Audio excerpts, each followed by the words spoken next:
Sir, అంగన్వాడీలకు Chandrababu Naidu good news చెప్పబోతున్నారు. వాళ్ళ నెత్తిన పాలు పోయబోతున్నారు. వాళ్ళ తరపున నిలబడి ప్రభుత్వంతో పోరాటం చేయడానికి చంద్రబాబు నాయుడు సిద్ధమయ్యారు అంటూ కూడా ఒక వార్త ఇప్పుడు సోషల్ మీడియాలో చక్కర్లు కొడుతుంది. ఏంటి సార్, ఆ వార్తలో వాస్తవం ఉందా? ఇప్పుడు ఒకటేంటంటే కృష్ణ, చంద్రబాబు నాయుడు ఒక ప్రజాస్వామ్యవాది. ఆయన ఒక సమస్య వచ్చినప్పుడు దాన్ని ఏ విధంగా పరిష్కరించాలి అనేటువంటి ఆలోచన చేస్తూ ఉంటారు. ఆ విధంగా ఆయన కొన్ని సమస్యలను పరిష్కరిస్తారు అధికారంలో ఉన్నప్పుడు. ఇప్పుడు ఆయన అధికారంలో లేడు, ప్రతిపక్షంలో ఉన్నారు. అందుకని ప్రజా సమస్యలు ఎక్కడ ఉంటే అక్కడికి వెళ్ళి ఆయన దాన్ని పరిష్కరించడమో లేదంటే ప్రభుత్వాన్ని నిలదీసేటువంటి ప్రయత్నం చేస్తూ ఉంటారు. ఇప్పుడు ఆ కోణం నుంచి చూస్తే కనుక చంద్రబాబు నాయుడు ఇప్పుడు అంగన్వాడీలకు సంబంధించి మద్దతు పలికారు. ఇప్పటి వరకు కూడా అంగన్వాడీ మాత్రమే ఇప్పటి వరకు అంగన్వాడీలకు మద్దతు పలికారు. డైరెక్ట్ గా వాళ్ళు కూడా వచ్చి ధర్నాల్లో లీడర్స్ ఏం పాల్గొనలేదు, ఇండైరెక్ట్ గా మద్దతు పలుకుతున్నారు. సహజంగా జరిగేటువంటి ఏ ప్రభుత్వంలో సహజంగా జరిగేటువంటిది. విపక్షాలు ఎప్పుడు కూడా ప్రజాకులు మద్దతు ఉంటారు, అలాగే ధర్నాలు ఆందోళన చేసేటువంటి వాళ్ళకు మద్దతు పలుకుతుంటారు. గతంలో కూడా జగన్మోహన్ రెడ్డి ప్రతిపక్షంలో ఉన్నప్పుడు అదే చేశారు కదా. ఇప్పుడు ఇదే అంగన్వాడీలకి హామీ ఇచ్చాడు కదా, ఇదే అంగన్వాడీకి నేను తెలంగాణ కన్నా 1000 రూపాయలు ఎక్కువ ఇస్తాను, నన్ను నమ్మండి, నాకు అధికారం ఇవ్వండి, ఒక ఛాన్స్ ఇవ్వండి అని చెప్పి అడిగారు కదా. అడిగారు, వీళ్ళు నమ్మారు, ఓట్లు వేశారు, ఇవన్నీ జరిగినాయి. సరే, ఇప్పుడు చంద్రబాబు నాయుడు అయోధ్యలో ఉన్నారు. అయోధ్యలో ఉన్న తర్వాత అప్పుడు కూడా అంగన్వాడీలకు జరుగుతున్నటువంటి అన్యాయం మీద ఆయన స్పందించారు. అయోధ్య నుంచి స్పందించారు చంద్రబాబు నాయుడు. ఏం స్పందించారు? జగన్మోహన్ రెడ్డి గురించి తెలుసు కాబట్టి చంద్రబాబు నాయుడికి, మీరు యుగో తగ్గించుకోండి అని చెప్పి జగన్మోహన్ రెడ్డికి ఒక సూచన చేశారు. యుగో తగ్గించుకొని అంగన్వాడీలో న్యాయమైనటువంటి డిమాండ్లు ఏమున్నాయో వాటిని పరిష్కరించండి, అంతేగాని మీరు ఉద్యోగాలు తీసేయటం ఏంటి అని చెప్పి ప్రశ్నించారు. ప్రశ్నిస్తూ అక్కడి నుంచి ఒక ట్వీట్ చేయడం జరిగింది చంద్రబాబు నాయుడు. ఇప్పటికైనా మించిపోయింది లేదు, మీరు వాళ్ళని పిలిచి మాట్లాడి సమస్య పరిష్కరించండి అని. పరిష్కరించకపోతే అధికారంలోకి మేము వచ్చిన తర్వాత మేము పరిష్కరిస్తామని చెప్పారు. సో ఆ విధంగా ఎందుకు చెప్పారంటే, ఇప్పుడు ఆంధ్రప్రదేశ్ ప్రభుత్వం ఉద్యోగాలు తీసేస్తుంది, అంగన్వాడీలు మూకుమ్మడిగా ఉద్యోగాలు తీసేస్తుంది. మూకుమ్మడిగా ఉద్యోగాలు తీసేయాలని ఉత్తర్వులు జారీ చేశారు. ఇప్పుడు కలెక్టర్లు ఆల్రెడీ విజయనగరం, శ్రీకాకుళం, అరకు ఈ జిల్లాల కలెక్టర్లు ఆల్రెడీ కొంతమందికి ఉద్యోగాలు తీసేశారు. తీసేసి జీవోలు కూడా ఇచ్చేశారు, ఉత్తర్వులు కూడా పంపించారు, నోటీసులు కూడా పంపించేశారు. మిమ్మల్ని టెర్మినేట్ లెటర్స్ పంపించారు, టెర్మినేట్ చేస్తూ ఆర్డర్స్ ఇచ్చేశారు, టెర్మినేట్ లెటర్లు పంపించేశారు. అంగన్వాడీలకి పంపించి కొన్ని వేల మందిని తీసేశారు. రేపు 25వ తారీఖున ఫ్రెష్ రిక్రూట్మెంట్ ఉంటుందని చెప్పేసి ఆల్రెడీ కలెక్టర్లు ఉత్తర్వులు జారీ చేస్తున్నారు. సో ఇలాంటి పరిస్థితుల్లో రాష్ట్ర వ్యాప్తంగా కూడా ఇప్పుడు అన్ని జిల్లాల్లో కూడా అదే జరుగుతుంది. అన్ని జిల్లాల్లో ఎవరెవరిని తొలగిస్తున్నారు అని అంటే, షోకాజ్ నోటీసులు ఆల్రెడీ ఇచ్చున్నారు. ఫస్ట్ ఎస్మా ప్రయోగించారు. ఎస్మా ప్రయోగించిన తర్వాత ఎస్మాకి వ్యతిరేకంగా ఎవరైతే వ్యవహరిస్తారో, ఎస్మా అంటే ఏంటి, ప్రభుత్వ విధులకు వ్యతిరేకంగా అడ్డుకునేటువంటి వాళ్ళు కానీ వ్యతిరేకంగా వ్యవహరించేటువంటి వాళ్ళు. సో ఎస్మాకి వ్యతిరేకంగా, ఎస్మా చట్టానికి వ్యతిరేకంగా ధిక్కరిస్తూ వ్యవహరించినటువంటి అంగన్వాడీలు ఎవరైతే ఉన్నారో వాళ్ళందరినీ ఐడెంటిఫై చేశారు. ఐడెంటిఫై చేసి ఫస్ట్ షోకాజ్ నోటీసులు ఇచ్చారు. గత 2 రోజుల నుంచి షోకాజ్ నోటీసులు ఇస్తూ వచ్చారు. డెడ్ లైన్ పెట్టారు. శనివారం డెడ్ లైన్, ఆదివారం నుంచి విధులకు హాజరు కావాలి, లేదా సోమవారం నుంచి విధులకు హాజరు కావాలని చెప్పారు. చెప్తే వీళ్ళు కొంతమంది హాజరు కాల, షోకాజ్ నోటీసులు రిప్లై ఇవ్వాల.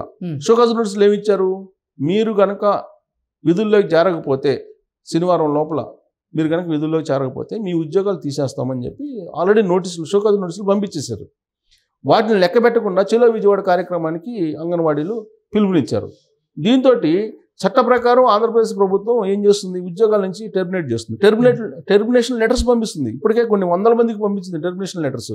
ప్లస్ దాంతోపాటు చాలా వేగంగా ఆంధ్రప్రదేశ్ ప్రభుత్వం ముందుకు అడుగు వేసి 25వ తారీఖున ఫ్రెష్ రిక్రూట్మెంట్ స్టార్ట్ చేసింది.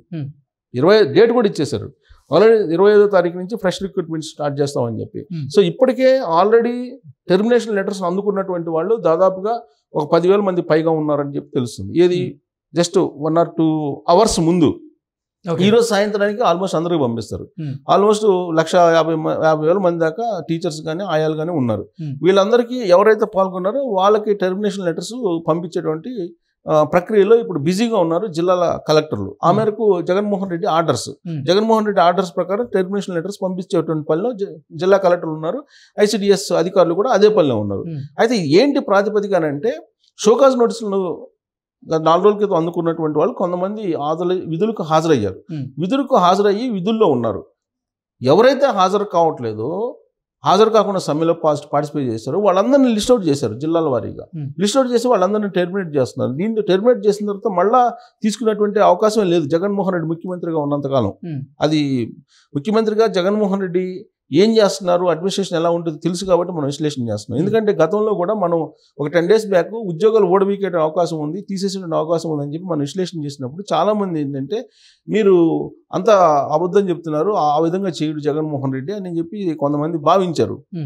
మనం ముందే చెప్పాం ఉద్యోగాలు పోతాయని చెప్పి మనం ముందే చెప్పాం, ఉద్యోగాలు పోయే ప్రమాదం ఉంది, వీళ్ళేమో సమ్మె చేస్తున్నారు, పిలిచి మాట్లాడి మధ్య మార్గంగా ఒక పరిష్కారం రావట్లేదు, పరిష్కరించుకుని విధుల్లోకి హాజరు కావడం బెటర్ అనేది మనం చాలా సందర్భాల్లో చెప్పాం. కానీ అంగన్వాడీలు ఏం చేశారు, కొంతమంది వాళ్ళు మేము సమ్మెకి దిగుతాం, మేము జగన్మోహన్ రెడ్డి అంతు చూస్తాం, పెంచకపోతే మేము ఊరుకుంటాం అని చెప్పేసి వాళ్ళు ఇచ్చారు. లాస్ట్కి అంగన్వాడీలో ఒక మెట్టు దిగారు. ఏం దిగారు, మీరు ఏదైతే పెంచుతాం అంటున్నారు జూలైలో అది మాకు ఆన్ పేపర్ ఇవ్వండి అని చెప్పి అడిగారు, రిటర్న్గా ఇవ్వండి మాకు అని చెప్పారు. దానికి కూడా ప్రభుత్వం ఒప్పుకోలేదు. జూలైలో తర్వాత చూద్దాము మాట్లాడదాము అని చెప్పారు తప్పితే దానికి కూడా అంగీకరించాల. అంటే ప్రభుత్వం చాలా గట్టిగా ఉంది, ఇట్టి పరిస్థితుల్లో జగన్మోహన్ రెడ్డి ఒక మెట్టు దిగరు అనేది అర్థమవుతుంది కదా. అర్థమవుతున్నా కానీ అంగన్వాడీలు సమ్మెకి వెళ్ళారు. అందుకే చంద్రబాబు నాయుడు అయోధ్య నుంచి ఒక ట్వీట్ చేస్తూ జగన్మోహన్ రెడ్డికి చెప్పాడు, బాబు ఈగో తగ్గించుకో జగన్, ఈగో తగ్గించుకుని వాళ్ళతోటి సంప్రదింపులు చేసి పరిష్కరించు, లక్షలాది మంది ఉన్నారు అంగన్వాడీలు, వాళ్ళపైన ఆధారపడి గర్భిణీలు, బాలింతలు, చిన్నపిల్లలు వీళ్ళందరూ ఉన్నారు, వాళ్ళందరూ ఇబ్బంది పడుతున్నారు, ఆ సమస్యను పరిష్కరించండి అని చెప్పేసి ఆయన ఒక ట్వీట్ చేసి మేము మీకు అండగా ఉంటామని చెప్పాడు. ఇప్పటి వరకు కూడా చంద్రబాబు నాయుడు కానీ లేదా తెలుగుదేశం పార్టీ కానీ లేదా వామపక్ష పార్టీలకు సంబంధించినటువంటి అగ్రనేతలు కానీ ఎవరు కూడా ఇన్వాల్వ్ కాల దీంట్లో. కానీ ఇప్పుడు చేదాటిపోయింది కాబట్టి వాళ్ళు ఇప్పుడు ఎంటర్ అవుతున్నారు. సో ఇప్పుడు ఆల్రెడీ ఈ సమ్మె స్టార్ట్ అయినప్పటి నుంచే సచివాలయానికి సంబంధించినటువంటి ఉద్యోగులు, సచివాలయానికి సంబంధించినటువంటి వాలంటీర్లు, వీళ్ళందరూ వార్డు సచివాలయానికి సంబంధించిన ఉద్యోగులు, వాలంటీర్లు వీళ్ళందరూ కూడా అంగన్వాడీలకు వ్యతిరేకంగా పనిచేస్తున్నారు కొన్ని చోట్ల తప్ప. ఇప్పుడు తాజాగా ఇచ్చినటువంటి ఉత్తర్వులు ఆర్డర్స్ ప్రకారం ఏంటంటే అంగన్వాడీ సెంటర్స్ని సచివాలయ వార్డు గ్రామ ఉద్యోగులకి అప్పచెప్పాలి, సచివాలయ ఉద్యోగులకి అప్పచెప్పని చెప్పి ఆర్డర్స్ ఇచ్చారు. అంగన్వాడీ కేంద్రాలు ఇక నుంచి అంగన్వాడీ టీచర్లు ఆయాల ఆధీనంలో నడవు. రాబోయేటువంటి రోజుల్లో ఇవాళ ఉత్తర్వులు జారీ చేసిన దాని ప్రకారం సచివాలయ ఉద్యోగులు అంగన్వాడీలకు సంబంధించినటువంటి విధులు వాలంటీర్ల చేత చేయించే అవకాశం ఉంది జగన్మోహన్ రెడ్డి అంటూ కూడా ఒక వార్త వచ్చింది. చెప్పాము, అది కూడా చెప్పాము. ఇప్పుడు అదే ప్రయత్నం చేస్తున్నారు. ఇప్పుడు ఏంటి, అంగన్వాడీ కేంద్రాలు స్వాధీనం చేసుకుంటున్నారు. స్వాధీనం చేసుకుని అక్కడ ఉన్నటువంటి అంగన్వాడీ టీచర్స్ని టెర్మినేట్ చేస్తున్నారు. టెర్మినేట్ ఆర్డర్స్ పంపించారు, టెర్మినేట్ లెటర్స్ కూడా పంపించారు. సో ఆ సెంటర్లని ఆధీనం చేసుకుని ఫ్రెష్ రిక్రూట్మెంట్ 25వ తారీఖు నుంచి స్టార్ట్ చేస్తున్నారు.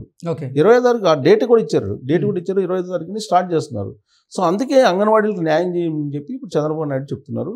చంద్రబాబు నాయుడుకి జగన్ గురించి తెలుసు కాబట్టి ఆయన ఇగోకు పోయాడు అంగన్వాడీలు మీద పై చేయి సాధించడానికి. లేదంటే వాళ్ళకి ఒక 1000 రూపాయలు పెంచడం పెద్ద ఇష్యూ కాదు.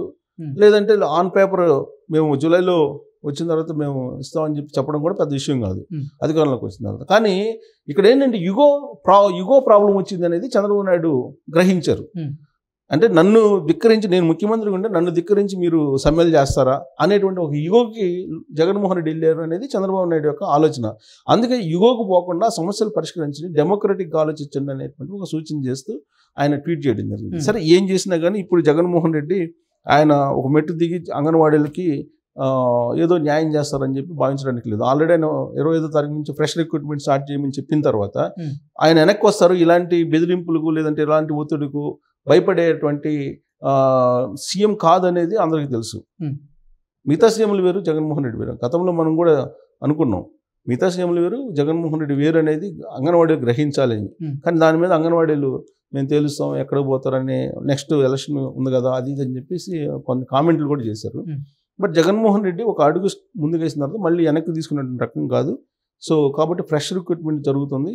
అంగన్వాడీలు దాదాపుగా ఇప్పుడు విధుల్లో చేరినటువంటి వాళ్ళు ఎవరైతే ఉన్నారో సమ్మెలో పార్టిసిపేట్ చేసిన వాళ్ళందరినీ కూడా టెర్మినేట్ చేయడానికి ఆల్రెడీ ఫైల్ రెడీ అయిపోయింది, సంతకాలు అయిపోయింది, ఉత్తర్వులు కూడా జారీ చేశారు కొన్ని చోట్ల, మరికొన్ని చోట్ల కూడా జారీ చేస్తారు. 25వ తారీఖు నుంచి కొత్త అంగన్వాడీలు వచ్చే అవకాశం ఉంది.